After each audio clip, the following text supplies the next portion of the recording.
The teenage years are complex and often overwhelming, marked by rapid changes in emotions, social pressures, and identity.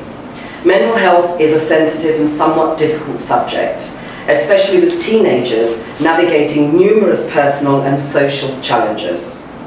Tonight we're joined by a remarkable panel of experts who I'll introduce to you in a moment, who will explore crucial topics like adolescent depression, stress triggers, peer pressure, and the role of parenting in supporting mental health.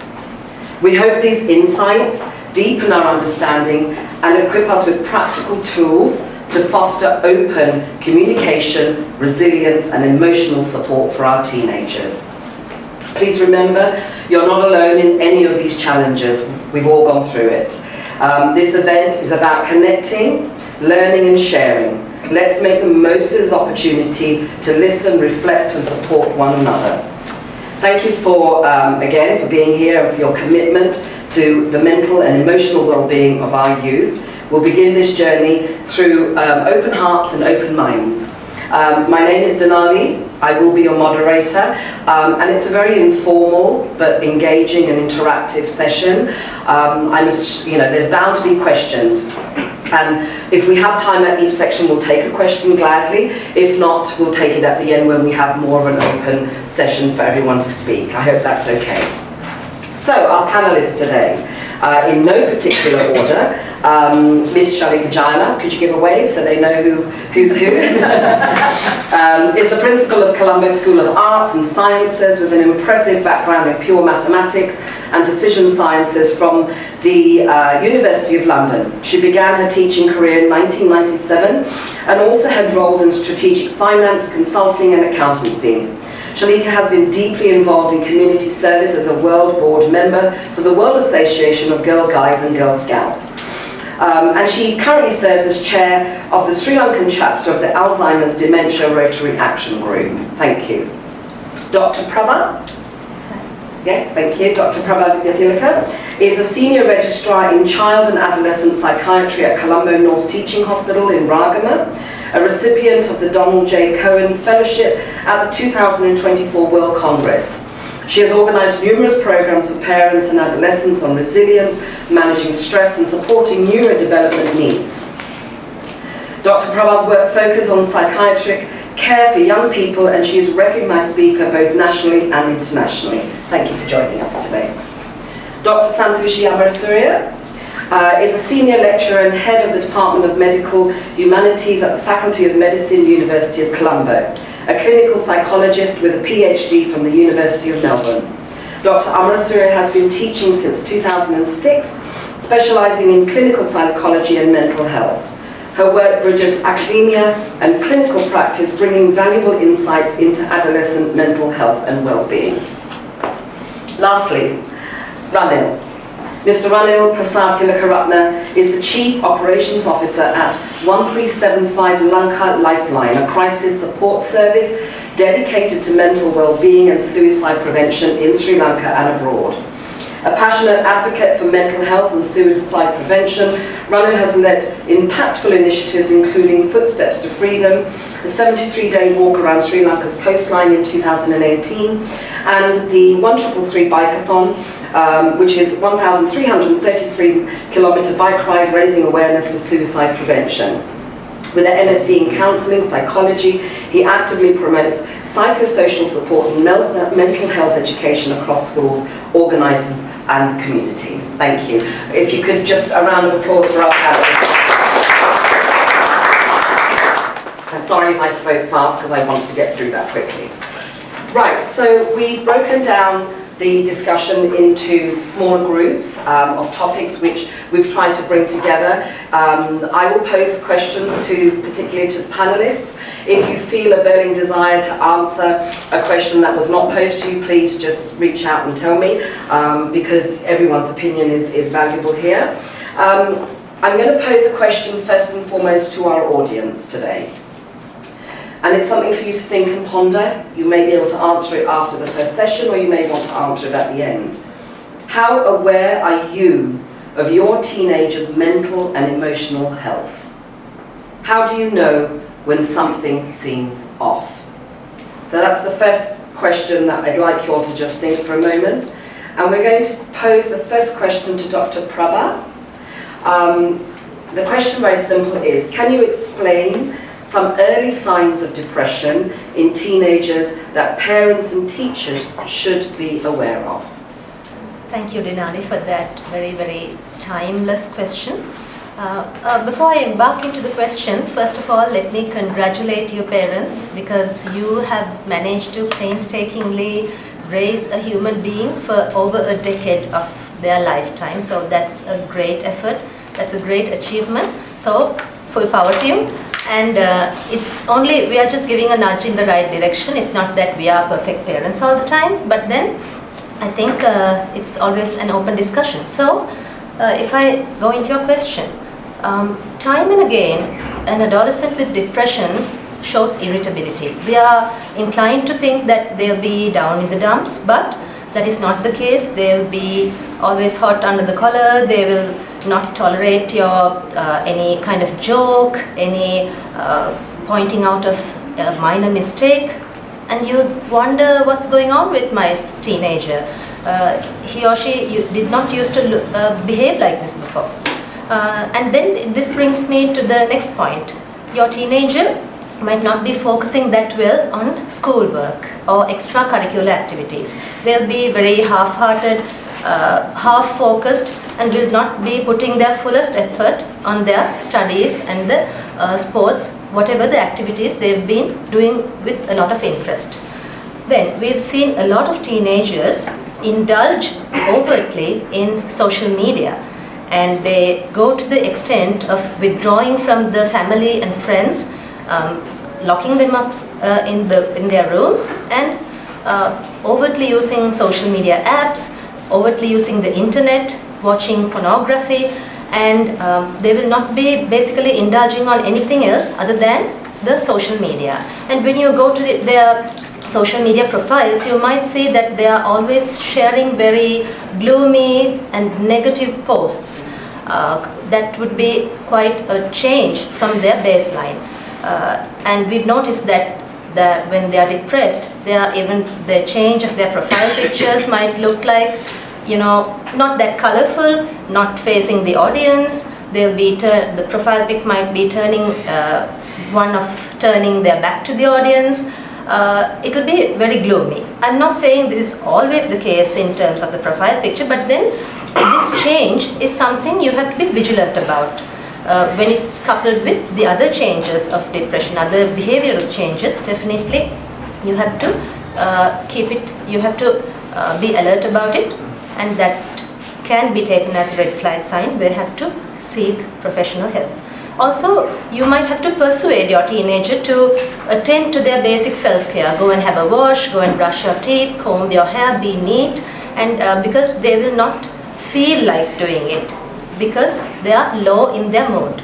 Also, we've seen teenagers complaining that there's no hope for me. I used to feel like becoming, for example, a CEO of a company, but now I don't feel like it. I feel like, doing a simpler job and getting into my previous goal seems to be so overwhelming. So they'd be downgrading their previous goals and shifting to more achievable, simpler goals.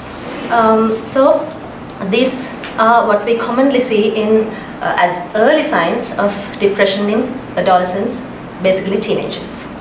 Thank you, Dr. Prabha. So I think the important stance here is that change in behaviour. Exactly. That you see, from what would have been probably a positive personality going into darker depths, perhaps, that Definitely. change. Because that is a very, very observable change from the baseline, and this is not a sudden change, and these changes happen insidiously over time. It's just that we parents are too busy to notice them, and we just let them pass thinking that, it will be okay.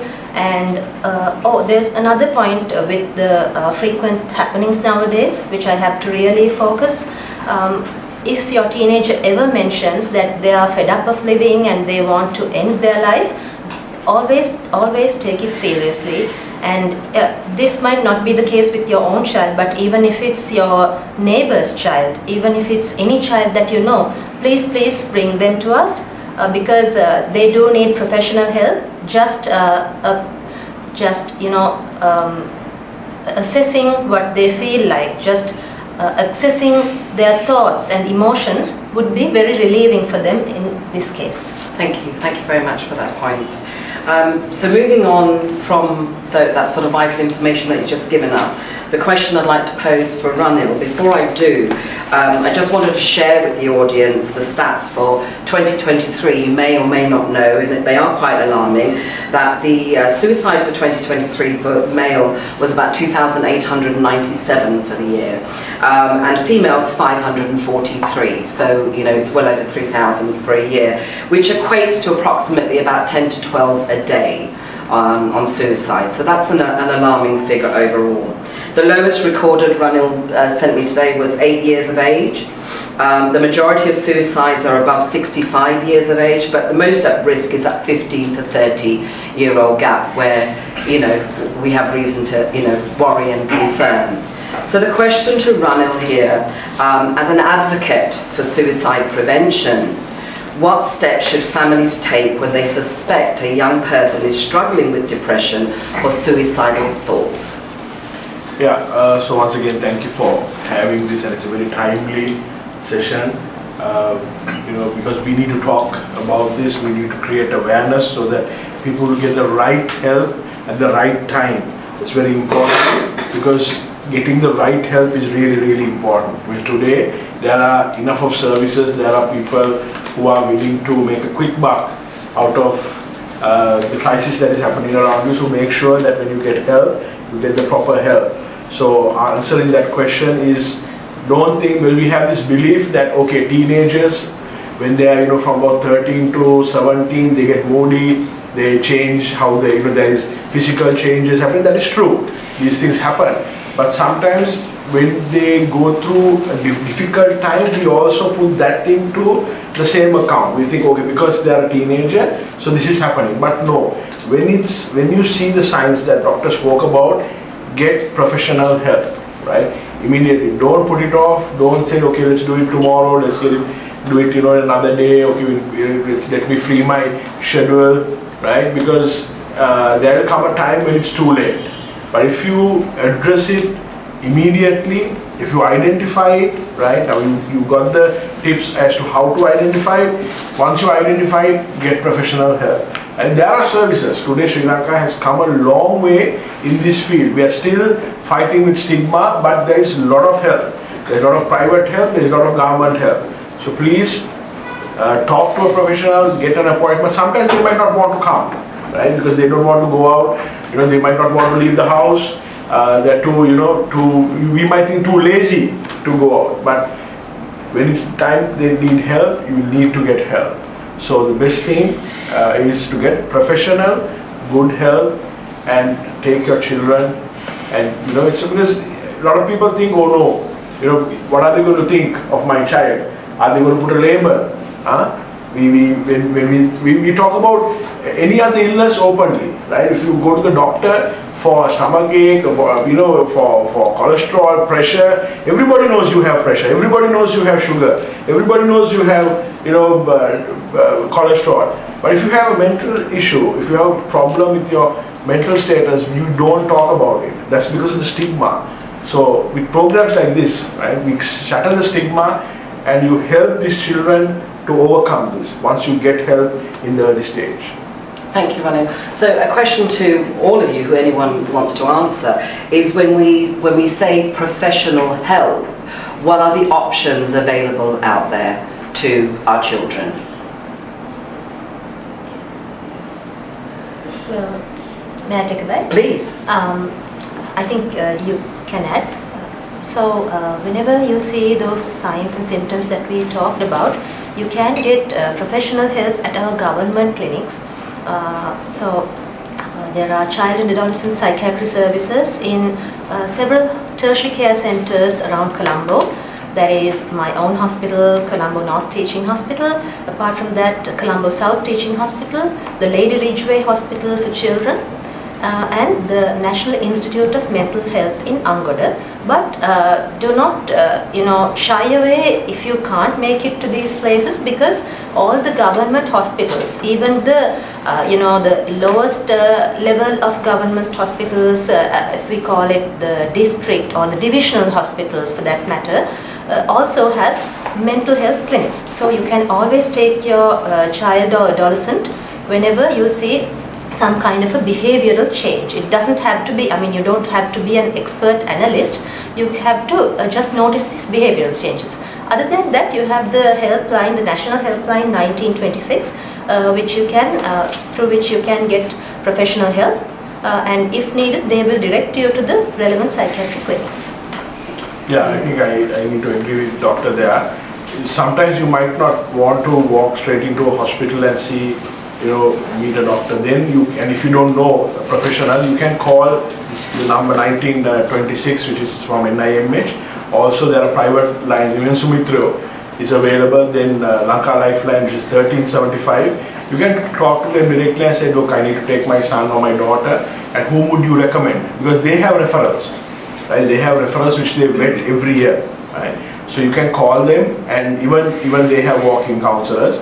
But to meet a doctor, you can go to even private or government services. And if you don't want to walk in, then just call one of these numbers and get a professional, get their details, and put an appointment, and you can go. Thank you. Unless there's a burning question at this point. Yes, please. Sorry.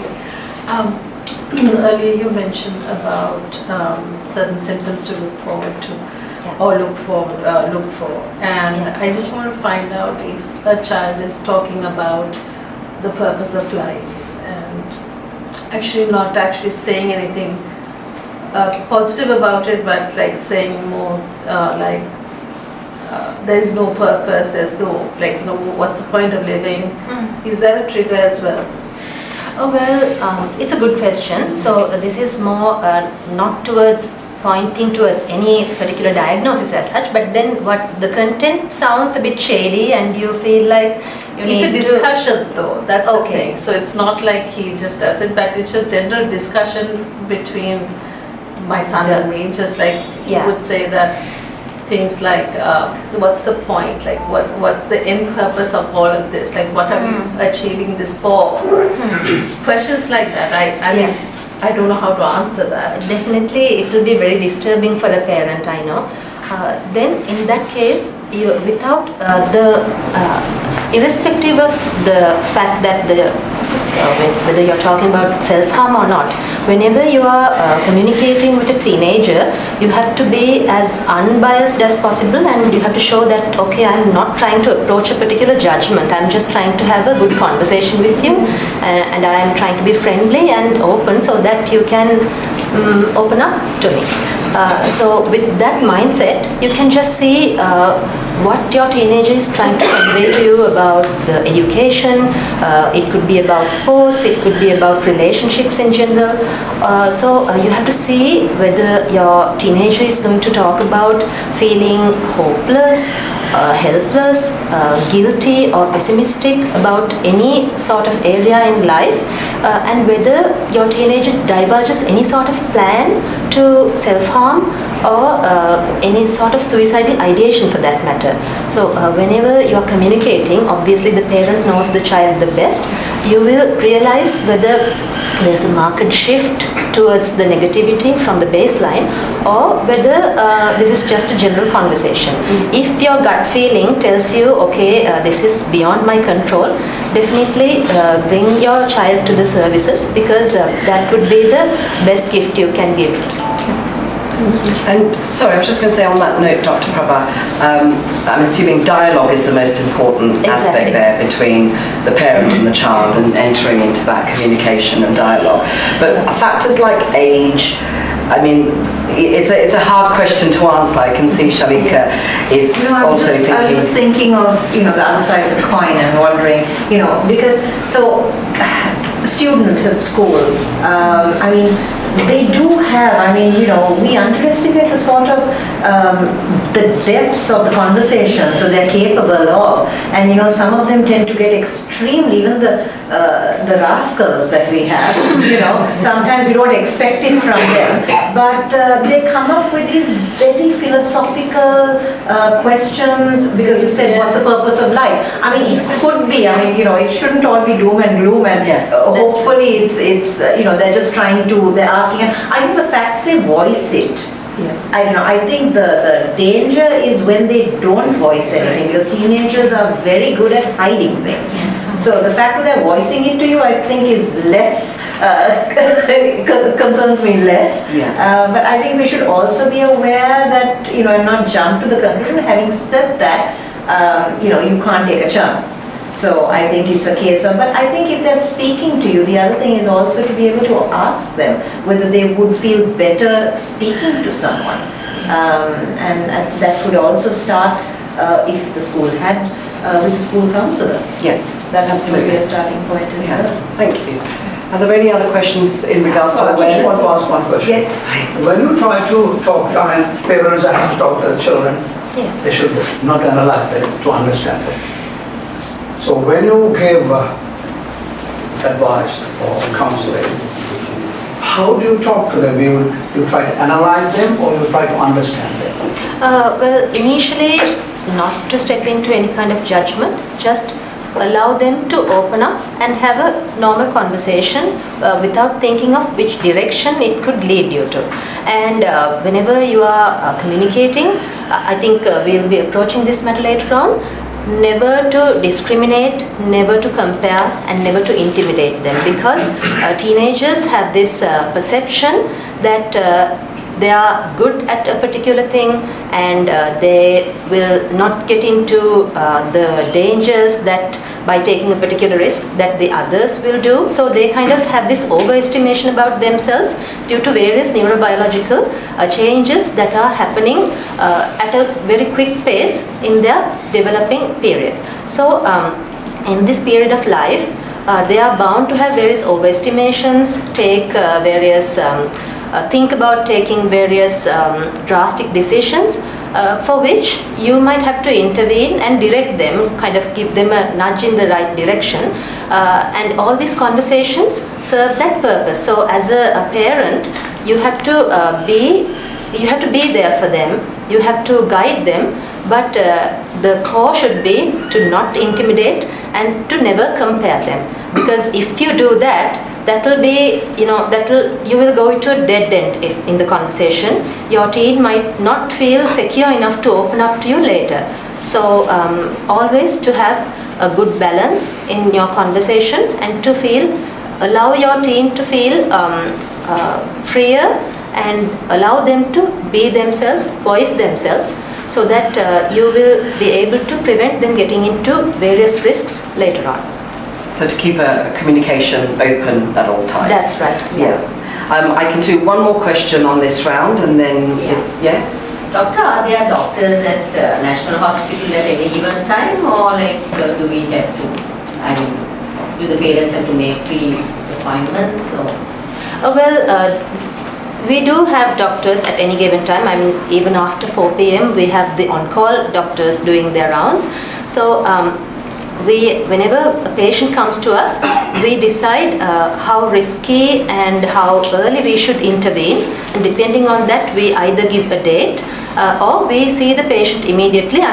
This is not to cause any sort of delay or trouble for the parents, but this is to streamline the order and the registrants who have previously registered with us.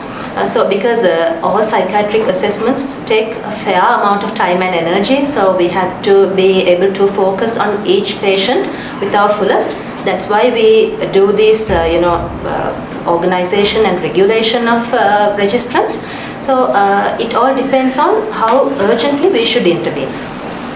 Thank you, Dr. Prabha. If I may move on, because time is going to be of the essence for us today. The next section, we're looking at a couple of questions on triggers of stress. put a camera in my face and my stress levels go up. Yes, so we all have triggers of some sort. A question for you all to contemplate and to consider is, what do you think are the biggest sources of stress for your child? Do you believe that academic pressure, peer pressure, or social media plays a bigger role? So the question is to Dr. Santoshi, who's been patiently quiet with us so far. Could you share common stress triggers for teenagers today, especially in the digital age, and how they differ from past generations? Okay, thank you. So I think at the outset, it's important to also understand what stress is, first of all. So stress, or the experience of stress, would come about when somebody experiences something that they consider to be very threatening and something that creates a lot of mental and physical strain. And an individual can think that, this is very threatening and I cannot deal with the situation. So it's a perception of the individual that they cannot deal with the situation. So the key word there for us to sort of remember is the perception. You perceive that it is stressful. So the same situation may be stressful for me, but it might not be stressful for you. So if you think about differences of experiences of stress between teens and, let's say, yourself as adults, there are few factors which might differentiate those experiences. So if we try to understand why teens might respond in a certain way to stress, we need to also remember that their brains have not matured fully. So certain areas of their brain which are involved in problem solving, decision making, impulse control, emotional regulations, those areas are not fully developed. So when they experience something that is rather challenging, they might have a very, very intense response, and they might not be able to see beyond that stressful situation. It might seem hopeless. It might seem like I cannot deal with this situation. And along with that, they have puberty setting in and they have a lot of hormonal changes. So with that, there might be a lot of mood swings. Now also this age, sort of teen years, another defining factor would be that at that stage they are trying to form their identities. So questions like, who am I? Even questions like, what is the purpose of life? How do I fit in? All these are questions that they have. And for them at that point, social processes, one of the most important things for them at that point would be peer relationships and acceptance. So feelings of belongingness, acceptance, and rejection would be something that they find really hard to tolerate. So if we think about the teens, at this current stage, you find that they are all hooked onto social media. So their identities, they have virtual identities basically. So it's a matter of presenting yourself on media and then making sure that you are always accepted. So the number of likes you have, the number of responses you have, that is extremely important for them. This is because it's part of their identity. It's indicating to them that they are being accepted. And similarly, the way they project themselves. So there is this thing called the concept of the real self, which is what you are, that's the authentic self, and the idealized self, which is what you're trying to project and show to the rest of the world. So we know that on social media, often what people try to project would be that idealized self. So teens might try to do that, and they also see the idealized selves of everyone else. And then they start comparing themselves with, am I good enough? They have that question. They know what they are, and then they see somebody with lots of filters and lots of things happening to those images, and they start comparing themselves with that. So that in itself makes them lose their self-esteem, and then sort of feel that maybe I'm not good enough, or maybe I don't fit in. And also things like people constantly broadcast what's happening in their lives. So it's a matter of, I couldn't do that, or I'm missing out. The other aspect with regard to social media is that bullying in any way is a no-no. But cyberbullying is something that might occur and it might be continuous. It's beyond control. You don't even know sometimes who the bully is. It might be anonymous. And sometimes in certain instances, some of the comments people make are not ill-intentioned, but they are perceived to be really, really hurtful. So that might be continuous and that might be beyond anyone's control, because you cannot control what's going on in a school. If bullying is happening, the authorities can do something. Whereas on social media, it becomes slightly more difficult and complicated. The other thing that I think many of you would see is that all teenagers are now hooked onto some sort of device and their social interactions are dropping. This is an observation I've made numerous times. And it's not an issue only with teenagers, it's an issue with all age categories, even adults. You go out for dinner and people are sitting around, so they've come with family and friends to have a good time, but what do you see? They're on their devices and taking pictures, and there is no interaction going on. These are social gatherings where people are supposed to enjoy themselves. These are ways of sort of stress reduction, but instead what people are doing is they are trying to once again project that idealized self, posting the most perfect picture and saying, oh, I have a perfect life. And that interaction is not there. So the time-tested ways of stress reduction, like physical activity or having a conversation with a friend or whatever it is, those things are now getting less time, sort of less attention and less time spent on them. The other aspect that we might have to consider is that even academia now, online submissions, everything that has increased. So the degree to which there's a lot of information being presented and thrown at these teenagers, and they have to cope with a lot. And then they also realize that they know what's going on globally. So suddenly teenagers now are very ambitious. All of them want to get a degree, they want to get postgraduate degrees. It's very, very different. And that can be rather stressful because, some might not be able to get to those levels. Having this sort of a vast amount of information thrown at you in a way is a good thing, because you know what's going on in the world and they are very much more informed. But the fact that information is being thrown at you constantly makes it rather exhausting.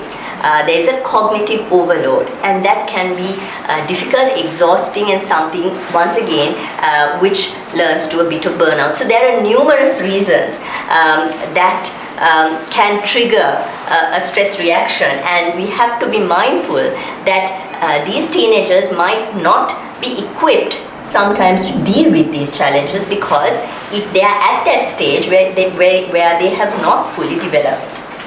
Okay, so short of taking the mobile phone and throwing it out the window, there's an element here of emotional intelligence that we need to instill in children to be able to to decode and decipher all of this as well. I'll just pose the question to Shalika, if that's okay. So how does social media and technology contribute to stress and mental health challenges for teenagers? But more interestingly, from you, from a school perspective and from that environment, how can we encourage that responsible use of social media? Okay, so two parts to that question. Yes. I think Dr. Santushi has pretty Very much much. answered the first part of that, but I'd like to, and I fully endorse, it was music to my ears to hear you say that, but I think I will add on to that. And actually share a few statistics as well. So, yes, prolonged use of the devices. I think there's a recent research study that said that 42% of users of devices had said that, claimed that the prolonged screen time was actually causing them mental stress. And the reason for that is, we've used, I think we're adults who have come from a pre-digital era. But we still have got carried away with this wonderful word which called multitasking, which is where we are shifting our attention from one task to another, and that's come about. The ability to multitask has really been driven by technology, because you've got that instant access to information, you can switch forms of communication, and it's really been driven. And as you said, Dr. Santoshi, that causes a lot of sort of stress, overload, fatigue, all of that. So if you take a teenager, they've grown up using devices at a very early age. Now, we didn't have all these devices growing up. I remember a time before we had a telephone, a landline, right? But these kids have had, been on mobile phones and iPads ever since they were kids. Inadvertently they have been trained to multitask. And so we can see even more stress as a result of that, and then of course that's led to seeking instant gratification, as we say, where they're not prepared to wait, they have no patience, they want something now, and thanks to social media there's also, as you said, the fear of missing out, FOMO as the kids call it. They know the terms, but then they don't see how that affects them, and all of that, you put that together. I've known kids who, for example, they've seen a post of their friends, taking a picture outside a cinema and posting it, and then they're like, wish we could be there too. It's that instant gratification or the FOMO. And the irony is, and then they feel very sad, oh, I missed out. But the irony also is that these kids, speaking to our teenagers, over the years and trying to understand, this whole concept. The irony is that the children who posted the picture may not actually have gone and seen the movie.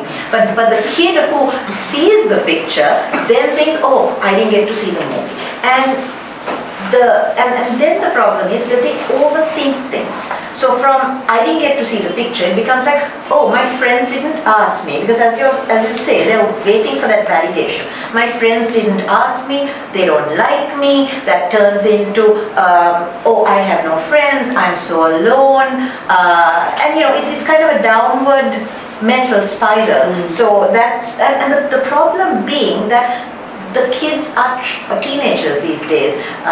Sorry, forgive me if I call them kids, kids to me, but teenagers are trying these days to build their relationships online. Now, we as adults know that that's not possible. As you say, you walk into a cafe or a restaurant and they're all on their phones.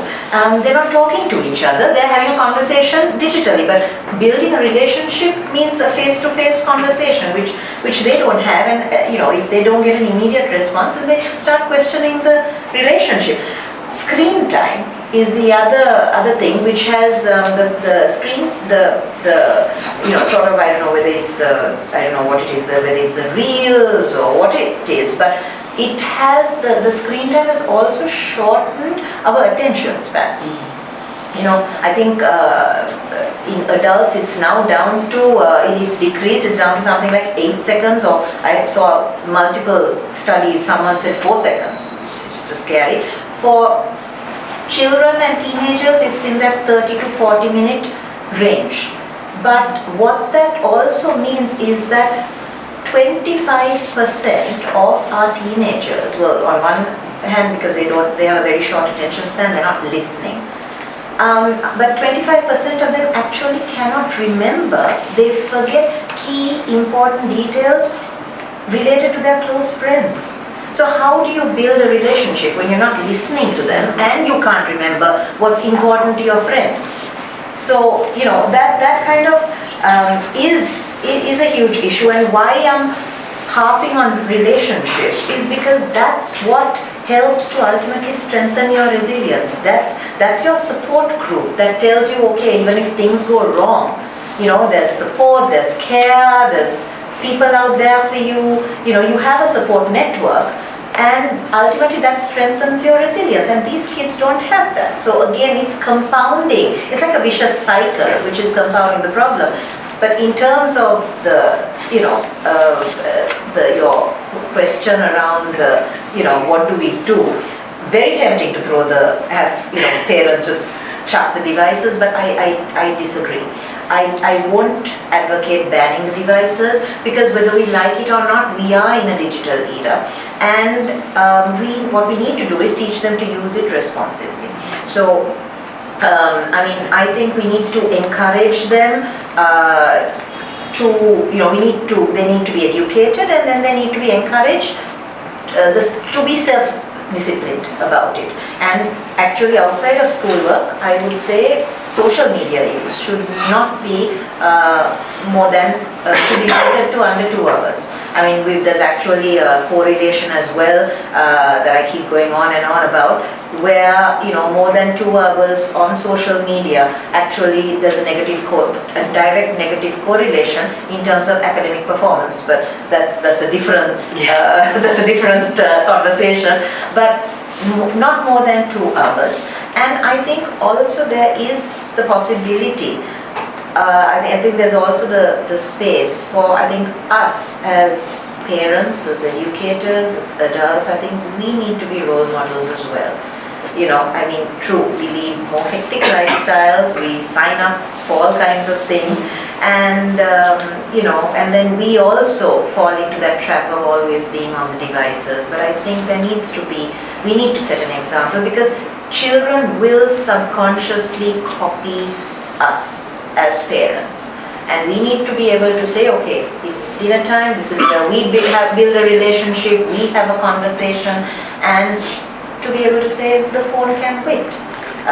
If we set that example, because again, speaking as an educator, a problem that we always have is that we try to teach all of these things to the kids, but sometimes they're going back home, and ultimately, that's priority for them. What happens at home is what determines, the rest of their lives. It's not. We can tell them all day long, but at the end of the day, they go back home, and if the home doesn't support what we are saying, consciously or subconsciously, then we don't get our point across.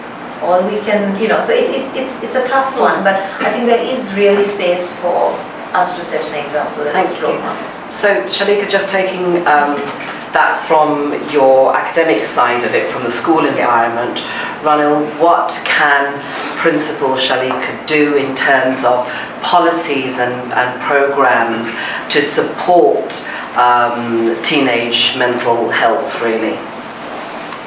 So I think she's heading in the right direction with programs like this, having counselors and paying a lot of attention to children. But just to talk a little bit about the digital issue.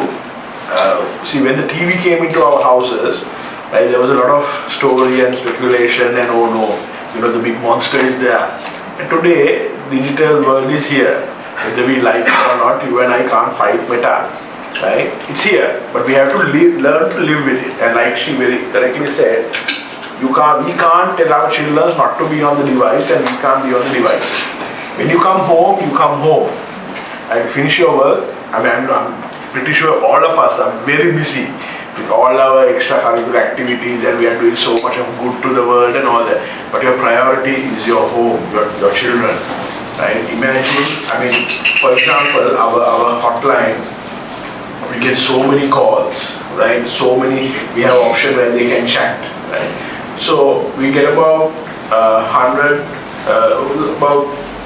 to 700 calls, proper calls per month, right? Proper, not just information where they're asking, can I meet a counselor, can I meet a doctor? No, proper actual calls. And out of that, about 60 to 70 are actual suicide calls. See, these are your children calling us. Not your children, but children who are calling us, right? And they would rather talk to a stranger than talk to their parent, right? So, of course, we get locked on chat, but on chat we have it open because that's what is happening today. So after a little conversation, we tell them, can you call us? And give us 1375 number to call, because we encourage them to call us. From the call, then we would refer them to proper professional help, right? So the device is here, we can't get rid of it, but we need to learn to live with it and we have to control it. I smiled when you said 2 hours because that is the rule at our place.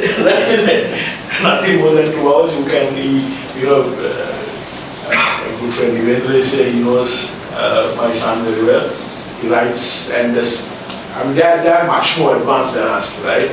I don't know what he's talking about half the time, right? So I have used Google, but it's 2 hours, right? And at home, I don't use my phone. If there's a crisis, they'll call me. They won't WhatsApp me or SMS me. So whatever, and they'll call me. And to encourage you, I think having programs like this, a lot of people think, talking about suicide can drive them to suicide. No, right? We need to talk about it. We need to talk about mental health. Right? Have places, safe places where they can go and talk to one of your counselors or one of your teachers, and that confidentiality needs to be built. Right? A lot of schools we get complaints. We work with a lot of schools.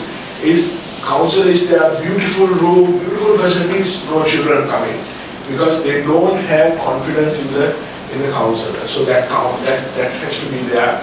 And I think we have come a long way, but unfortunately what is happening right now is not good. But the conversations like this, educating the key people in your business is very, very important. Thank you. On that note for the doctors, really, it's about boundaries and discipline. But it's easy to say those words. It's quite another thing for parents to be able to instill that all the time. Do you have any guidelines for parents to go about, instilling those boundaries and discipline? Yeah. So one thing which both speakers, Shalika and Ranil mentioned, was to become a role model yourself. Because it's not just adolescents, but all children for that matter, they like to observe and learn. They like to learn from example rather than learning out of your preaching. So if you preach one thing and practice otherwise, they are about to, copy you, and they are about to question you about what you actually mean. So definitely, because we came to this technological part, so in your house, in terms of disciplining your child, when you talk about the digital use for that matter, you can have a tech-free zone inside the house where you don't use any device at all. That is not just for your child, your adolescent, but for all the family members for that matter. So have a tech-free zone inside the house and curtail the digital use as much as possible. The WHO recommends that under 2-year children should not be using any sort of internet. And for other children, now as Shalika correctly mentioned, we cannot completely off the digital devices because the internet is a very fast and a very effective source of communication. So it's also used to risk mitigate in times of crisis. So you can't go completely tech-free or digital-free. So what is a 2-hour recommendation is all right. How you can curtail it as much as possible is you can download whatever the homework or the recommendations for your child will get from school or from extracurricular activities and provide them the hard copies so that they can use them rather than switching on the device all the time. And always, just before bed, at least 2 hours before bed, all the devices in the house need to be switched off, and no devices should go near your bed. If you want to keep an alarm when you are sleeping, you can have an alarm clock, a proper alarm clock, because that I'm defined. I'm trying looking, it's difficult to find. It's difficult to find, okay. Yes. That's it. I should go on. Because, well, I have my own alarm clock, my little one, so I don't really need one, but then some of you will need one. So definitely it's good to have a proper alarm clock rather than depending on your phone for that, because you tend to use it, you tend to go through the phone even a little bit before bedtime. If you do have it close to you. So the blue light that is emitted from the screens, any screen for that matter, will disrupt your sleep and disrupt your entire sleep-wake cycle and the diurnal rhythm. Therefore, no phones beside the bed. So these are not, guidelines that you have in black and white as such, but then these are, some practice tips that have come into usage through consensus, and we have seen that they work time and again. So that goes with the technicality. Apart from that, teenage is not all an age of impulsivity, doom and danger. It's also time that your child is developing a lot of nerve connections, a lot of brain volume, and your child is trying to learn how to take decisions, and they are basically increasing the scope of thinking. So it is a time that they need to focus on other spheres. They are not just the schoolwork. So always you need to encourage them to indulge in extracurricular activities. For that, you need to have a good conversation with them all the time and see what their talents are, where their energy lies. So I think we'll be coming to that further. So your teenager is in this stage where Piaget mentioned as formal operational stage, where your child is trying to differentiate the form from content. So with that, they would want to, try taking various decisions, try finding their comfort zones, try finding their talents. So in that method, they would try to, seek out who they actually are. So you have to support them in this and try to channel their energies to more productive channels like sports, dancing, and things other than just the book work, because that is a way that they can develop their personality. Also, they will serve as really good coping skills, very, very adaptive coping skills when particular domains of their life go down during some periods of life. So definitely help your team with that. Thank you. Dr. Sambhash, would you like to So I think Prabha did address all of the points. Just to add on to that, I think consistency in what you say is extremely important. So teenagers do love to negotiate, they do love to have a discussion. So have that negotiation and then just stick to it. So whether it's the teenager or it's the parent, everyone respects whatever the rules or guidelines that have been established in the house, and because of that it just becomes very automatic. At dinner time we don't have our devices, we have a family conversation. It becomes very, very automatic. So consistency is also a really important thing. Good, thank you so much for that. We have time for one question in this area if anybody has I want to know, if we, you said the highest risk is from 15 to 38. Yes. Right? If we are to just switch it around and see what would be just to summarize, I think I've covered most of it that I also want to know. What would be the ideal frame for a child to be in? Like be it the discipline, punctuality, internet use, extracurricular activities, music, creativeness, what? You said if you spend more than 2 hours, there is a negative correlation with terms of academics, right? If there's any kind of some numbers that you can say 30 minutes of exercises a day probably is going to be helpful, Another 10-20 minutes of being creative or doing some art or something like that, Because I feel we didn't grow up in the digital age ourselves, but we are probably more engrossed by it than they are. This is also kind of new novelty for us, right? But they are growing with it, And I see that the time that it's taking from them, it's not 2 hours anymore, it's 2, 3, 4 hours, and then sometimes late till the day, and then they wake up the next day. Immediately the cycle is going back to the device again, and especially on the weekends, right? So is there any perfect frame or ideal frame for a teenage life where it's academics and the balance of it, What would you say 13, 14, when that age, because even I think dealing with stress, if you do your physical exercises day in, day out, you know the stresses are there and you have kind of coping mechanisms and overcoming mechanisms with that, you know.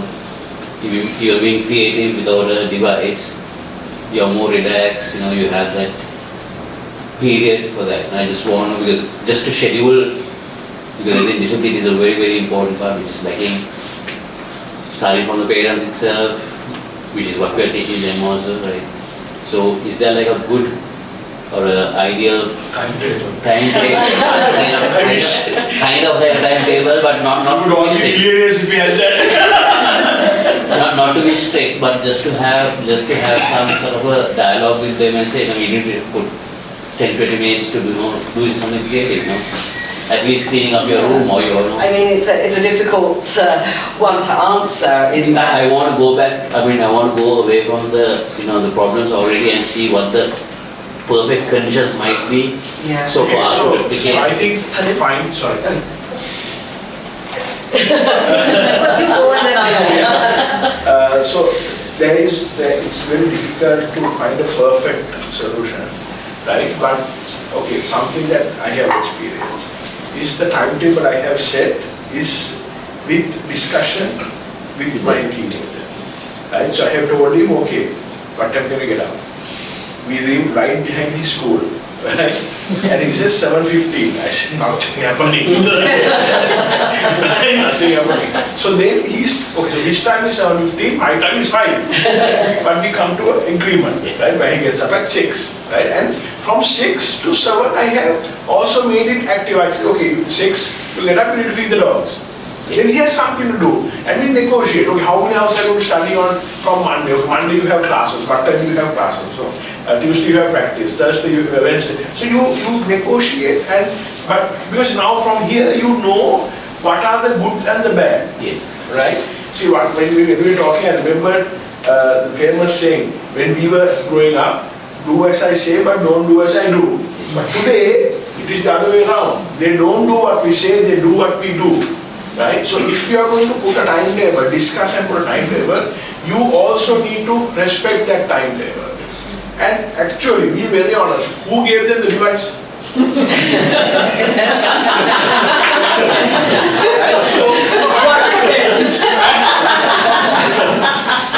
So I'm telling I'm telling there are these cases, I'm sure doctor you all have handled and even you, where parents have got beaten by their children because they didn't put a reload.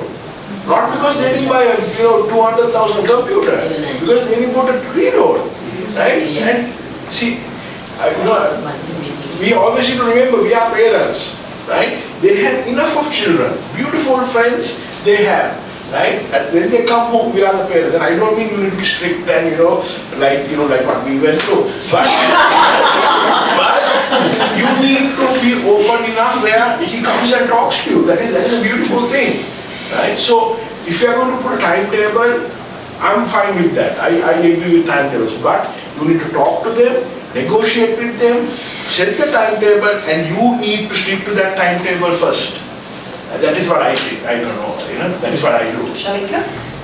Yes. So I try to do this actually with every student who comes into CSAS. Not so much with the younger ones, the primary kids, because but once they come up to lower secondary, grade 6 and upwards, and increasingly when they go, when they get up to grade 9, because that's the start of the O-level program, and so on and so forth. That's when we try to encourage them to take responsibility for themselves, for their studies, and part of that, and we do have sessions annually where we invite our parents and say, we try to explain our logic to them as well. But something that we say is, I'm a big proponent of a balanced lifestyle, right? Which means water, which means, even your brain is even 1% dehydrated, your memory power starts going. I won't go into that, but very briefly, since the question was asked, they need to have 7 to 8 hours of sleep, right? All our students for the last 10 years, and as far as my teaching career is concerned, every one of the students who have been in my class have always had 7 to 8 hours of sleep.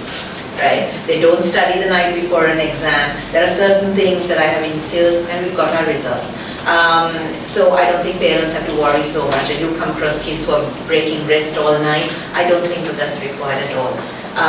Exercise, yes, releases from BDNF to so many things, right? So all this is, and diet, right? Balanced diet. So it's all about, at CSAs, it's all about a balanced lifestyle. And putting those things in place. We actually, once the kids get up to a certain age, we actually get them to sit down and do a plan for themselves. And I know for a fact, for example, that your daughter does have a plan. Whether she follows the plan is a different matter, but she does have a plan. And into that, we say working backwards. What time do you need to get up in the morning? When you get up in the morning, you don't pick up your device straight away. But whether they do or not, I don't know. We can only advise. Before, and they've got to have at least 7 hours of sleep. Before that, 30 minutes prior, they need to knock off everything, relax. Have some peaceful music, enjoy themselves, do their beauty routines or whatever it is, right? Then also building time for just a couple of hours revision, right? If they can exercise every, 3 times a week is ample, right? We also make we make exercise compulsory at school as well, because sometimes it doesn't happen at home. But even at home, 3 times a week, ample. In the run-up to the exams, we have, the 4 weeks prior, we get our exam candidates to do a 30-minute brisk walk every morning, right? We get them to school. We have what we call a boot camp program. Our parents who are in the audience know this, that is something that we do. We insist on. So in terms of a timetable, I would say, thank you. I'm just going to add to that with my hat of a life and business coach.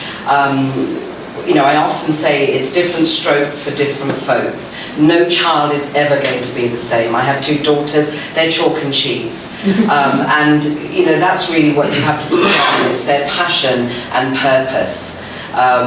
Each child is their own, a unique little human being that you'll have to just work with, design for them, and create that environment around them that really helps them grow and develop within that as well.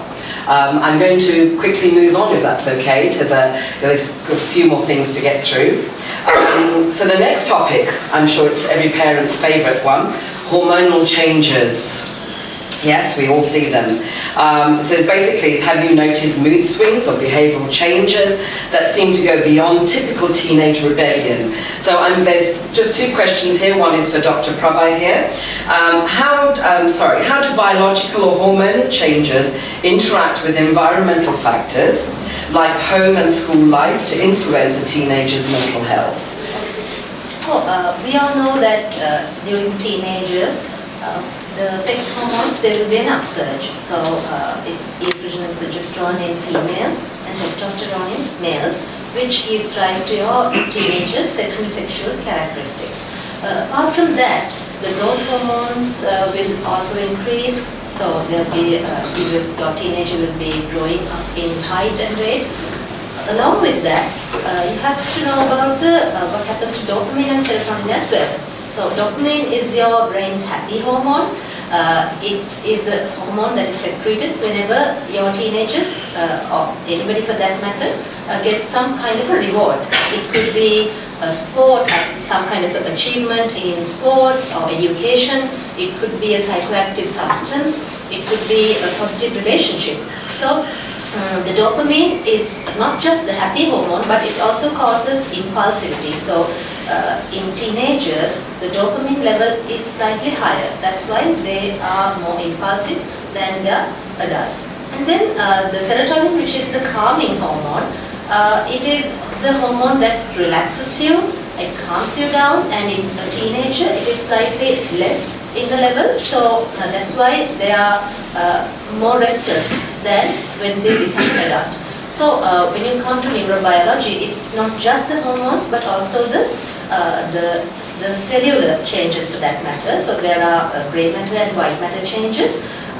The brain development proceeds from back to front. That is why the front or the prefrontal cortex area of the brain is less developed in a teen. I think this came up in among one of the speakers. So basically the age by which the brain prefrontal cortex is fully developed is actually around 23 years of age. That's why your teen will take rash decisions and still think that they were the best decisions that they have taken. So the prefrontal cortex is the area of the brain which helps them to make decisions, do executive functioning, do abstract thinking, like get the abstract concept out of a concrete event. So it is a very important area of the brain which is still developing. So apart from that, there are changes in the white matter as well. So the neurons have these long processes called axons, and they are covered in white matter sheets called myelin. And in the teenager, the myelin sheets will be depositing more and more, and they will be increasing in volume. So it will be a period of life where the brain volume will undergo various changes. Also, the unnecessary or the not needed connections among the neurons will be gradually cut off, which is called synaptic pruning. So there will be pruning and changes in volumetric changes, as well as the various hormones which are causing a lot of havoc inside the brain, which leads to various socio-cognitive and emotional milestones in your child that leads to various behavioral changes seen inside the house and all the other places where they interact with. So socio-cognitively, as I said, they'll be taking various decisions which they might regret later. So they'll be taking decisions out of impulse, which can lead to various conflicts among you and your teen.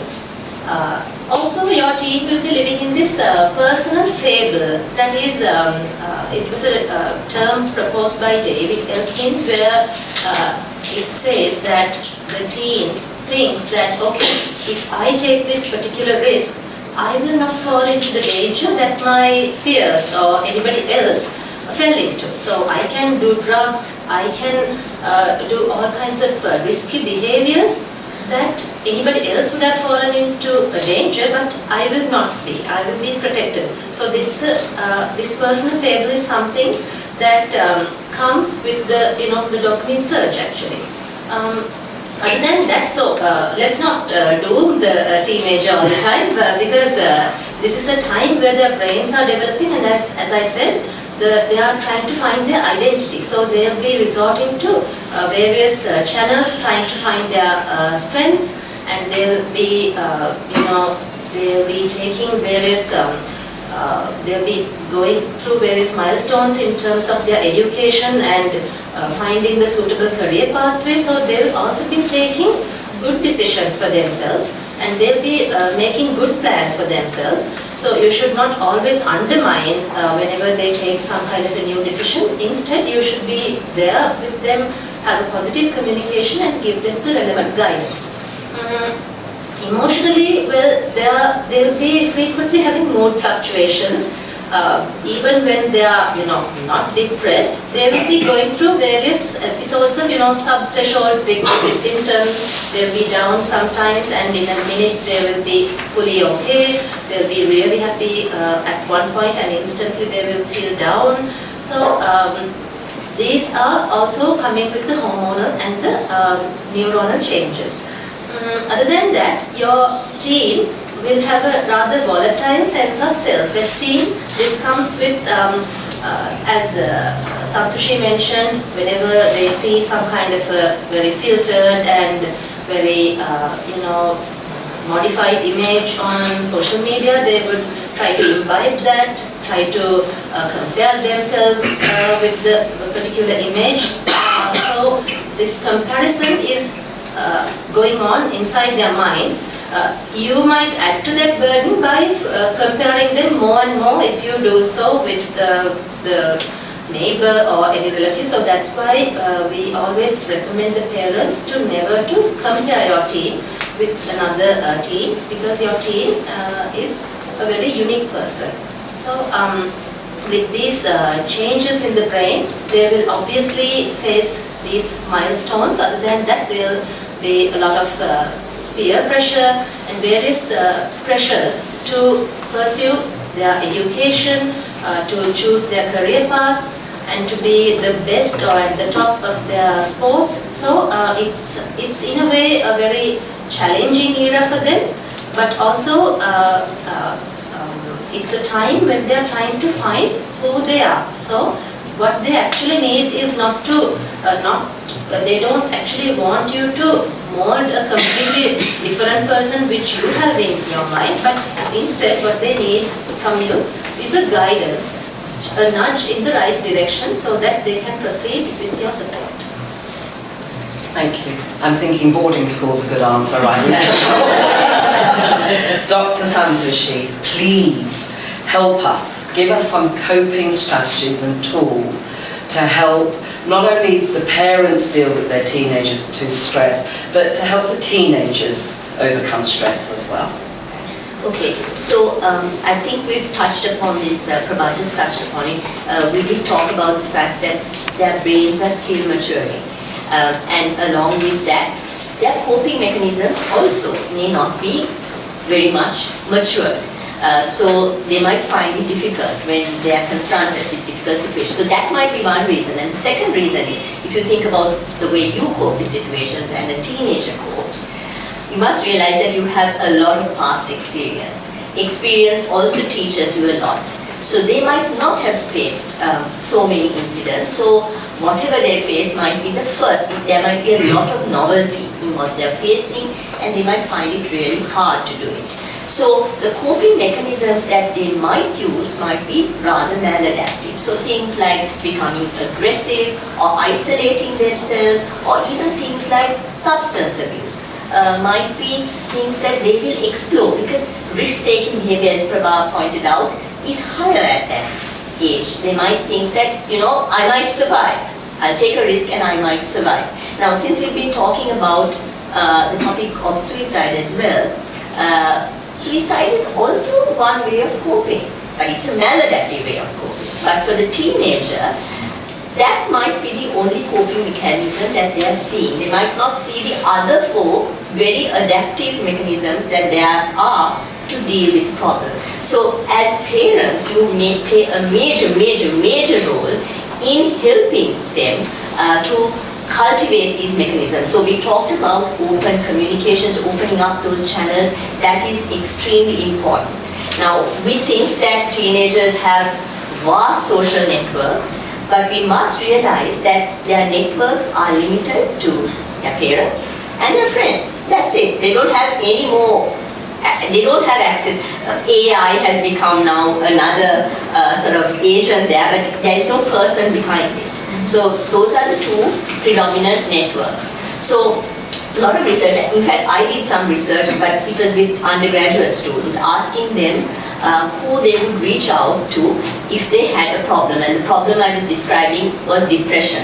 And the responses were my parents and my friends. So you play a very important gatekeeper role in helping them reach the necessary help or providing that help yourself.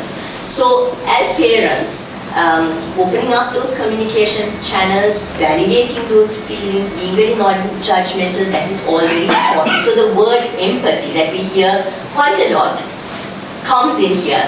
Now we might all know what empathy means, but I often say that actually empathy might be a difficult thing to cultivate, because you are actually stepping into that person's shoes and trying to see the world through their eyes. So you're trying to sort of understand how they perceive the world. But I must tell you that in this situation, empathy may be a little more difficult, because you must remember you were also there at one point in time. These are your children. They have your genetic code, so the way you responded may be the way they are responding. Now, even if you are their adoptive parents, you provided that environment to them. So they have learned a lot of things from you. So understanding your child and then responding to the child the way, the sort of in a suitable, appropriate way is very, very important. So now both parents are working often.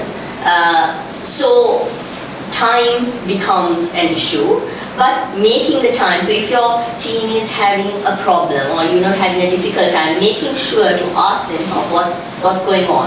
And following up, the follow-up questions, how was your day today, what happened? All that sort of time investment is really, really important. But to get them to open up is also hard work. They need to be able to trust you. It's not something natural. Just because you ask a teen, how was your day, they might not tell you if they don't really think that you are someone that they can trust, and that somebody, if you're not somebody who is, or rather if you are somebody who's judgmental and who jumps on them and says, oh my God, you're doing this and this is not right, that's not going to work. So earning the trust takes a lot of effort and a lot of time, and it has to start very early on. The other thing parents sometimes do is they try a little too hard and they become teenagers themselves, trying to act like your kid or dress like your kid. Please don't do that, because they need their parents, they need the stability, they need the security, and they need an adult, they need a parent. So becoming their friend but not becoming them is what is important.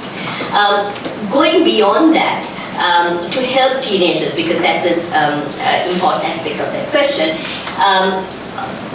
we did mention that their coping mechanisms might be not well developed. But teenagers are very, very receptive. They are always trying to learn, they are always trying to adapt, and they are like sponges. They're trying to sort of draw out, and they would really like good role models as well. So try to become your kids' role models. So even in stress, you are role modeling to them how you deal with stress, and they see that. So if after a hard day of work you come and you're in the worst mood ever, or you're throwing things around, they start seeing that and they start learning to do that. So role models in every aspect really. Even in your most stressful moment, you must understand that there are so many people watching you, and especially your kids. So we need to be a little careful, and we need to be a bit mindful about the way we respond, because we know that it is going to have a major, major impact on so many other people. We also need to understand how to develop their coping mechanisms. For some people, when they are dealing with problems and teenagers, what works is to talk to someone. For some, it would be just, distract themselves, do something exciting, go for a run. Or for some, it's a creative mode of expression, writing your thoughts on a journal or artistic creations. So it's important really to develop all those different coping mechanisms, and also increasing that repertoire of coping skills. Because let's say your friend is not there to talk to you, you still have other coping mechanisms when you are in trouble. So for each person it's different. So for me, I think it's always talking about things, thinking about things, coming up with solutions, problem solving. So I go along those paths, and that's what works for me. But for somebody else, it's just crying about it, emotional ventilation, and that's what works. So trying to figure that out with your child and helping them to figure out what works for them can also be very, very helpful. Beyond that, you would have heard of lots of different programs that are available. Schools sometimes have these things like mindfulness training or problem solving, or even things like learning how to deal with your emotions, or your difficult emotions, aggression management. All those can be helpful in terms of helping them or cultivating their coping mechanisms. And also the very basic things, I think we already talked about it, the basic, having a healthy diet, having exercise, going to sleep on time, all those things help them to become far more sort of functional and adaptive, and help them also grow, develop and mature. So just those basic things, like if it is a digital boundary you're establishing, come up with, negotiate, have a discussion, establish it, and then be very consistent. So those are the more basic things. And of course, you know, if there are problems that are going beyond your control, there's always professional help. But you shouldn't think that you have a stranger in your home. Your teen is not a stranger to you, because as I said earlier, you were there at one point, they are your child, and you know what works for them and what does not work for them. And empathy is really, really important, because you realize that they are going through a difficult time. They sometimes may not see beyond their situation. So help them, talk them through it, and then guide them. Thank you, Dr. Official. It was very valuable information there that you've given us in terms of tools for parents to move forward. I'm aware that we are risking our time a little bit, so I'm going to move forward on a really hot potato, and it is really down to peer pressure and bullying, which I know there's been lots of context out, you know, on social media, in conversations and so on. The question here is for Shalika, is how prevalent is peer pressure and bullying in schools today? And what impact does it have on teenage mental health? And this is from your experience as a principal within your school domain as well, without obviously naming and shaming any establishment, which we wouldn't do anyway. Yes, so, okay, so there's three parts to that. In no particular order, let me start with answering the impact of negative peer pressure and bullying. So, how it affects a teenager in particular would affect their self-confidence. That's what, you know, that would be the starting point, I think. From there, that leads to a lack of self-worth, and that increases their depression and anxiety. And if that's not caught in time, it can actually lead to self-harm and suicidal thoughts. And we have had a few of those cases. I'm thankful to say, because mainly because at CSAs we have a no bullying policy, which we sort of enforce quite rigidly.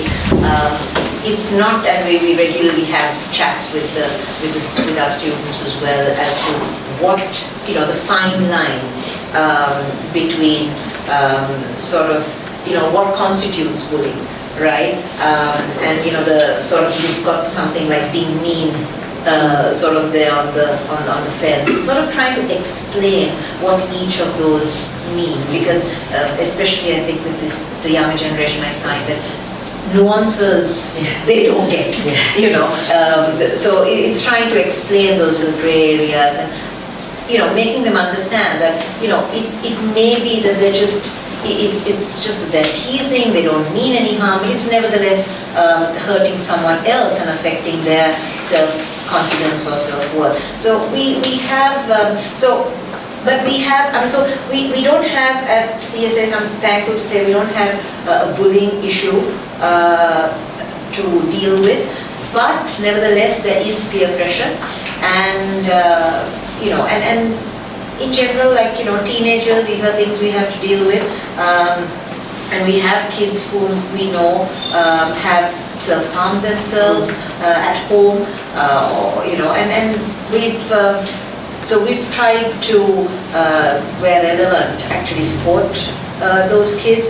We do have the issue because they are minors, and so we, you know, before we, you know, we do have a team of psychologists, educational therapists, counselors that the school works with. But the thing is, unless there's parental consent, you know, we cannot, you know, we can't raise experts. So we're a little bit limited sometimes, but we try to work around that problem. And, you know, and when the parents have supported us and have given us their consent, you know, in writing to say, okay, my child can see so and so, so and so, then, then we've really been able to see the results and really helped those children. The more parents are open to, such things, it's been good.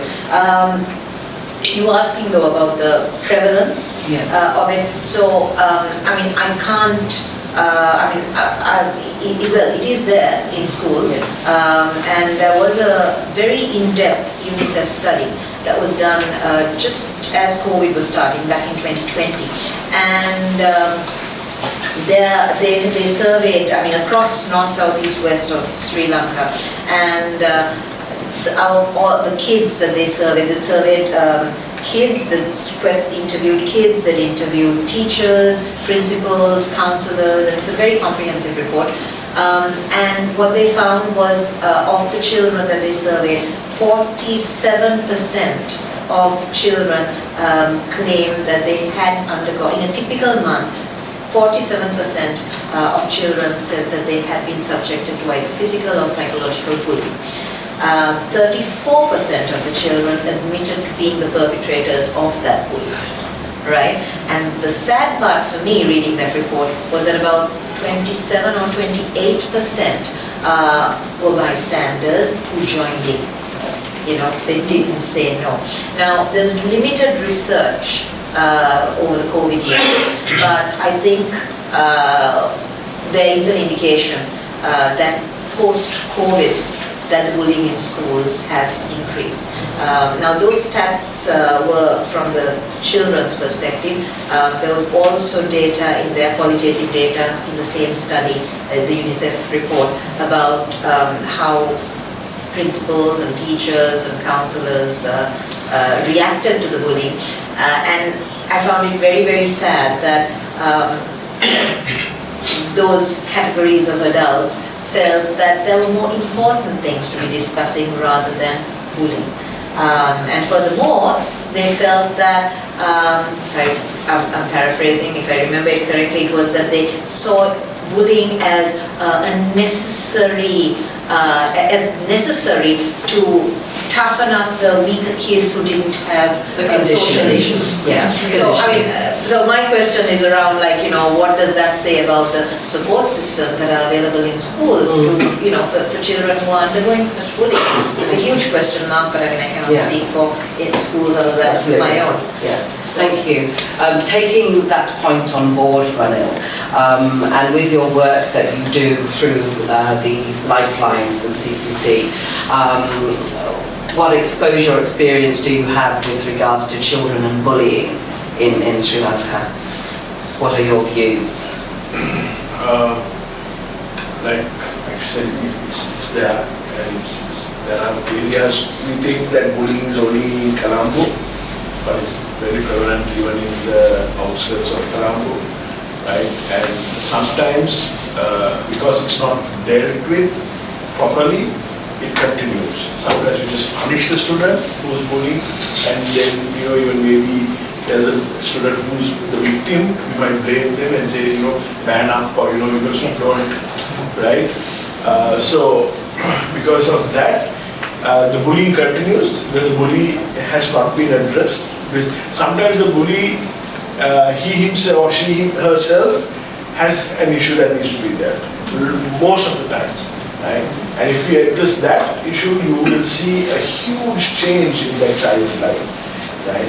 And sometimes it's because of what they're going through at home. They come here, come to schools, and they take it out on someone else, or in the school van, or in the school bus, or things like that, or in the classes.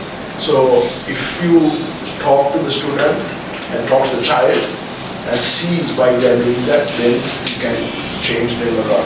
And also the student who's being bullied, we need to identify that. Yes. We need to support them, right? We don't need to tell children, man up, or do this, that. And they are going through a lot as it is. So we need to understand and support both parties. Get to the root cause. Yes. Yeah. I'd like to just add on to Ranil's last point about, because when kids don't always come to us from grade 1, We have them come in, halfway through, say grade 6 or grade 8. And when they come in, there is an adjustment period when they come into school, and we make allowance for that. It's lovely to see actually the others who are already there actually making allowance for that.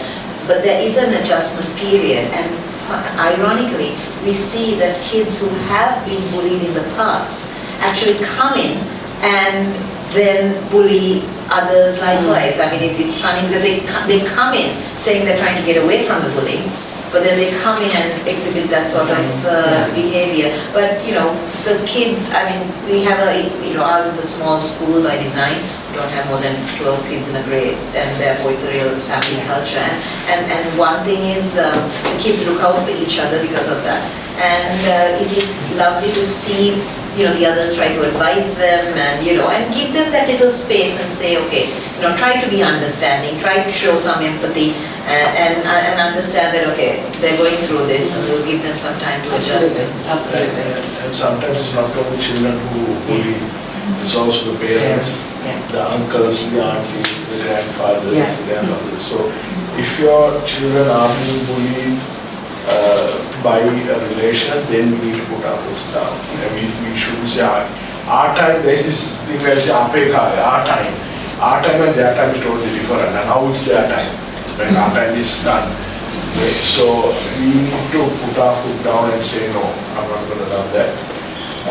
And maybe even educate that person, because they might be thinking it's funny, right? But someone is crying alone. So maybe you need to talk to that person, that adult as well. Thank you. So the last question before we throw it open to the audience, for all of you really, is how do we unveil the stigma of talking about mental health, recognizing depression, dealing with bullying, and as a parent being able to take your child and take that step of going for professional help. There's a lot of stigma. I know it's now slowly erupting out and coming out into the norms for us to talk about it, but it requires a lot more work, clearly, because there's still lots of underlying issues going on amongst the generations of teenagers. How do we unveil that? Okay, so we spoke a lot about healthy communication between parents and children, and how to improve resilience, and about parenting as well. So I was just thinking whether our parents were a little overloaded, feeling that, oh my gosh, I have a lot of things to do when I go home. Have I been parenting properly all this time? One take-home message you can take from this conversation today is that you don't have to become the perfect parent. You don't have to overwhelm yourself thinking that, oh my goodness, I have not done a particular thing right. What have I done? Have I caused any harm to my child? You have to be a good enough parent, and that's not the 100% perfect parent all the time. Ranil was approaching this in a very practical way, and what he was talking about was the correct parenting style which we advocate, which is the authoritative parenting style, where the parent sets boundaries. There are boundaries set within the household, and it's consistent. I mean, you can't get one thing from the mother and which the father doesn't allow you to. So both the mother and the father are on the same page, but even within the firm boundaries, the child has a say within the house. I mean, they can suggest what works for them, they can discuss things among their parents, they can seek emotional validation and get that effectively from the parent. The parent will not intimidate their emotions or make them look like weaklings for expressing a particular feeling that they went through. So it's friendly, but it's not like the parents are, like Santoshi said, a particular extreme where the parent is going down to the level of the child, telling that, okay, we are like friends, so I will do what you say. That is the permissive type of parenting, which will wreak havoc with your child's emotional regulation, and your child will continue to think that, okay, whatever I demand for, I will get. So that is one extreme, and the other extreme is the authoritarian type of parenting, where the parent is like, it's my way or the highway.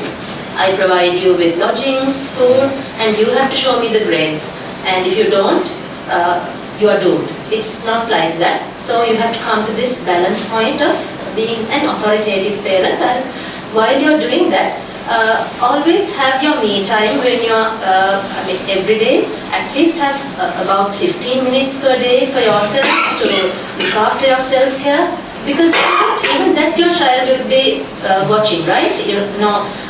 Adolescents, especially because we were talking about this depression issue, a depressed adolescent will have changes in their appetite as well. They'll be stress eating, they'll be snacking on various unhealthy foods. So if they have a good role model of a parent who is doing good healthy, who is resorting to healthy eating and having a regular exercise routine, you can imagine the good example you're setting. So I'm not saying that you have to be obsessed about this, but then as a parent, you have to look after your health as well. And this is not just the physical health, but your mental health as well. Because Denali, we have seen a lot of parents who fail to seek support for their teenagers simply because they are depressed themselves. And they fail to realize that, okay, my self-care is going down. My focus is not inside the house, and I forget things within the household very easily. I get frustrated easily, and my attention is all over the place. I feel hopeless. I feel like ending my life. So how can that kind of a parent care for their teenager? So first of all, prioritize yourself, and then you will be setting a good example for your own teenager. I think that is really the way to go. Thank you, Dr. Kumar. Could we close with you, Dr. Santoshi, your views? Regarding mental health services? Yeah. So removing that stigma of being able to ask for help and turn to somebody. Right. So I think, as you mentioned, things are much better now. If you think about, 10 years ago, there was far more stigma. There is far more education, and there's far more recognition of mental health problems. But of course, when you are affected by the problem, you find it hard to disclose. But parents, as even as friends, people play that I mentioned the word earlier, the gatekeeper role. You need to help somebody seek that assistance. There are lots of questions that people have when you're asked to, go and seek professional help. You think, will that person understand me? Will that person tell me to do something I don't like? And often in conversations, what I tell people, just go and see. If you don't like that person, you can go and talk to somebody else. It's just sort of exploring. Do I have a problem? Does the sort of the professional and the person going in with the problem, they're partners in trying to deal with these issues. So does this solution, or does this sort of strategy that we came up, does that work for me? And if it doesn't, maybe, you can go and seek somebody else's help. But the key is to go and seek that assistance. The stigma is decreasing, and we also need to be aware when you think about mental health statistics, it's very, very common. Depression is very common. The important thing is to seek the help. And if you seek the help, you can resolve the issue. So just suffering with the issue is where things are going to go wrong. So I think that's the message that we need to convey to others, and that's what we need to remember. Having depression is a common thing, or having anxiety, it's common. But we need to seek help, and if you do seek that help, you will be able to resolve your problems, and you can always do it the way that it works for you. There are certain things, let's say you need to take medications, you need to take it the way the doctor tells you to take it. But the way you solve the problem, let's say, from a psychological point of view, the therapy that works for you might not work for somebody else. So you can choose that, and that's sort of a contract you come up with with the person providing that assistance to you. Thank you very much. Ronald, if it's okay with you, I'm going to open the floor to some questions. I'm sure there must be some questions that you'd like to ask from our panellists. Now's your opportunity to do so. Yes, may I start there? Yes.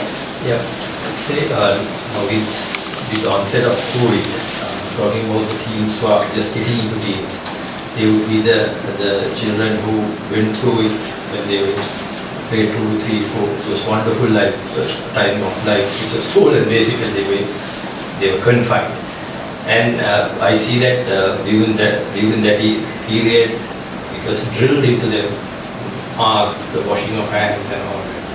Say when we were teens, when we came into teens, it was carefree, and we were able to roam free, so to speak, eat off the palm and all that. I see that they are being so limited. I mean, even though you say tell them, but it's us, or for that matter, the system that drilled it into them that this is a no-no. And also they would have seen with social media and all that, especially coping with the capacity of coping. So just helpful tips. I see that this cascades into high level of stress. They I suppose the teen inside them want to be free and do those things. But again, those what we inculcated, drilled into them, kicks in, and they are in between. Just some helpful tips. Sometimes I see my son washes his hand. But when I talk to him, I see that it's in him that there's too much hand holding, if I may say so, during that period for that bracket of children who are coming to teenagers. So I see a real conflict which would lead to stress, that they can't enjoy life, if I may say so. Who wants to? Ronald, do you want to have a go? Or? Actually, when you look at that age gap, that block, it's very unfortunate because there was a lot of suicides that happened during that time and after COVID. Right? One of the reasons was during COVID, before COVID, right? They went to class together, they sat together, they shared, and they did everything. They did the exam together, they passed together, they failed together. They said, are you failed? I was afraid, mother, what to do? And then they come home and get scolded. That's a different thing. But they have already released their stress in school. They know what they're going to do. Yeah, they know what they're going to get at home. That's fine. But with my friend, okay, you failed. I said, mother, what to do? Next time we'll do it. But in COVID, they faced the exam alone. They failed alone. And they got scolded alone. Right? So that age, really unfortunately, is a very hard thing to adjust. But something I firmly believe is example.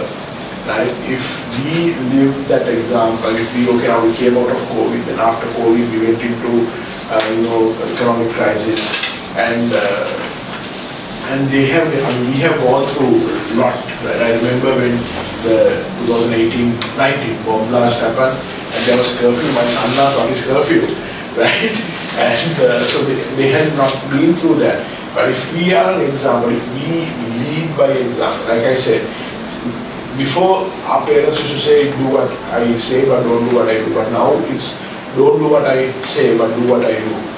And if that is there, I think they can, doctors can act a little more. We can change their perception, lead them out of that fear. Because we have drilled a lot of fear into them, and because of all of this.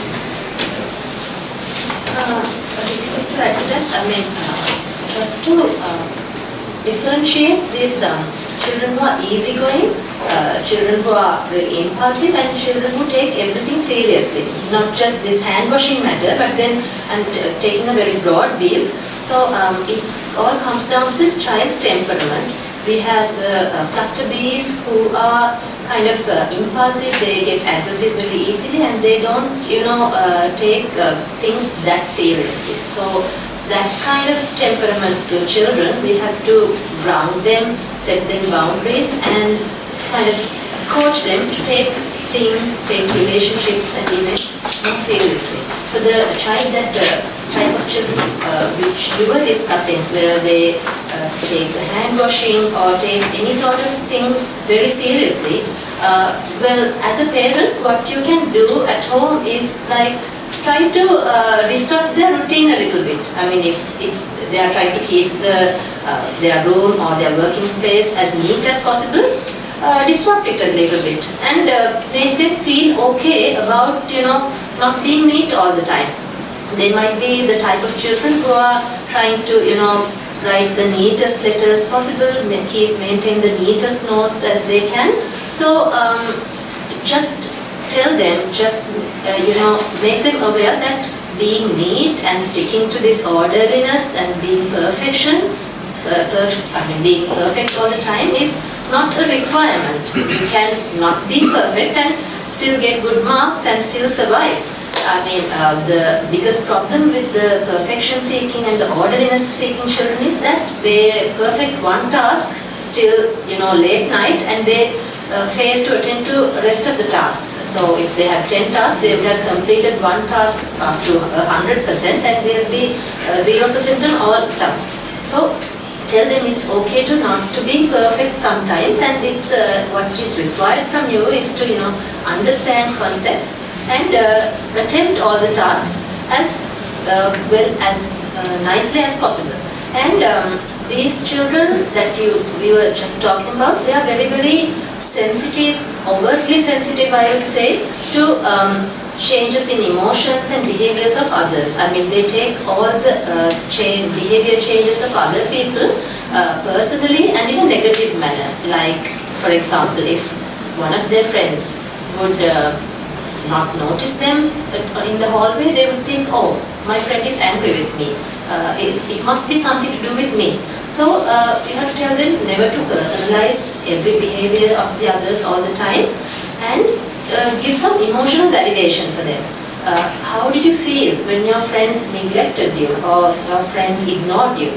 Then your child will come up with their actual emotion. So they have this these overtly sensitive cluster C type of children find it difficult to verbalize their emotions. They have everything bottled up and they internalize everything compared to cluster Bs who externalize in terms of aggression and violence. So your cluster C child that we are talking about, the overtly sensitive child, you have to get them to verbalize what they feel and to tell them that it's okay to not be perfect all the time. Thank you. I'm really mindful, Shanika, of time. Have we got time for one more question, or is there? Did you want to ask a question? Actually, it's something that you had touched base a little earlier. In Sri Lanka, family is not just the father, mother, and the kids. Eating was external family, very much so. So, what do you do, or how do you handle the situation when you know a child is having a difficult time with one of the other relatives? For instance, let's say it's a grandmother or a grandparent, because the grandparents are usually like, in my times and your times, and this is how I know it. There's a lot of pressure on the parent as well as the child. So how do you handle, who do you stand behind, because you can't offend the mother-in-law, the father-in-law of your parents. Then, but at the same time, it's negatively affecting the child. So how do you handle that situation? Do you develop empathy, or teach them to develop empathy? Or do you tell them, when it's not a situation that's helping their mental health, stop, space out, it's okay, like back off, and not interacting is all right for a while? How Was that for running, I think, was it? Or I don't know, but because he spoke about it a little earlier, that's why. which one of you would like to? It's a balance, but that needs to be maintained in that one.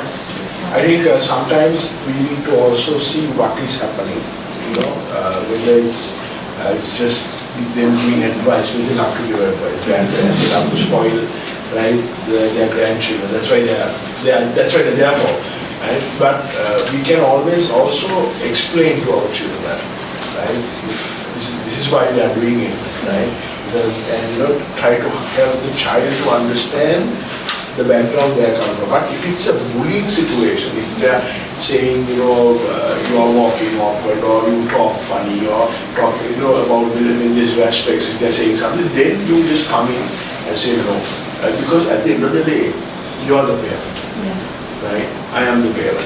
Right? I might be sounding a little aggressive, but you have to take ownership. Right? But if it's something like that, then you can tell the child, look, this is, because I'll tell you, they understand very well. Right? I just want to add something. We were talking about, listening to our children and getting them to talk. Something that's very difficult for us to get them to talk is when they come and talk about their favorite cartoon or their superhero or their song or their, crush, we don't listen to them. We don't understand. My son comes and talks to me about things, it's Greek to me, right? But I'm like, really? And I'm not interested. I'm interested in, watching something else or reading a book, but he's talking about some cartoon. And okay, fine. So then I'm now asking him questions which are dumb, but still, and then when he is going through a problem, he comes with that same response. Right? So I'm encouraging them, when they come and talk, stupid thing, which is stupid to us, but it's important to them. Same way when they're going through a problem which is important to them, they still come and talk to us. That's just diverting, but explain to them, right? And try to even explain to the grandparent also or whoever. But if it's something more aggressive, then you come in hard. Maybe just can there be a forward? Sorry, perhaps just to add to what Ranil was saying is what I would say is, this is how we do things, try to do things at school as well, which is to keep an open door policy. And there's several initiatives where we don't, I won't go into those, but we do try to keep an open door policy, because the thing is, children don't necessarily need advice, right? What they need is to know that they can walk in, there'll be someone to listen to them, we're not going to just brush them aside, and they know when they walk in, we'll keep it confidential, and also they can say what they want, and at the end of the day, if there is a need, that they know that we will get them the help and support that they need. And that's that confidence. And I think, if we can do it as educators, I think, I think parents also should make an effort. I am aware that teenagers tend not to open up to parents sometimes, sadly, either because they feel that the parents going to brush them aside, or because they feel the parents too close to the problem, or they don't want to worry them. But at least we can try to keep the communication lines open and build that connection with the children so that they can come to us. I think that whole open door policy, where children don't feel that, I cannot go to my parent, my mother, my father, we need to try and work on that. I was going to close on something to say. I recently watched a podcast by Simon Sinek, who had a friend who was going through depression, and he wasn't aware, because all he got was messages like, are you free? Do you want to chat? Do you want to come over? And he brushed it off, and then later on he found out that she was going through quite heavy depression, and research has shown us that it takes 8 minutes of engagement for that moment, for that time. 8 minutes of engagement is all it takes. What is 8 minutes to us? It's really nothing, and I think we have to sort of look at it the same with our children as well. I'm really sorry, but I'm going to have to close it off there. There are a couple of things that we need you to do to help us. There are some feedback forms. If I could ask you to please take one, fill it out and drop it off. There's no such thing as a free lunch. So there's some pens here. There's some pens here if you'd like. It's really important that you do this, because Principal Shalika and CSAS would like to continue doing some of this work as the months go on. I believe you're looking at a workshop for parents next Friday at the school for anyone who's interested. But nevertheless, do let us know what's worked for you, what you'd like to hear more of, what was good, what was bad, whatever you can give us in terms of feedback, please. If I could just ask you all just to give a round of applause to our wonderful panelists today. Given so generously of their time. It's a huge topic, and I really hope that we can invite you back to do more work with these parents, as well as other parents who are waitlisted for today as well. Thank you to you, the audience, who've made the time to come and ask valuable questions. It really is about fostering an environment to help future generations. And I hope you take away some positives from today. And thank you to Principal Shalika for leading the journey today.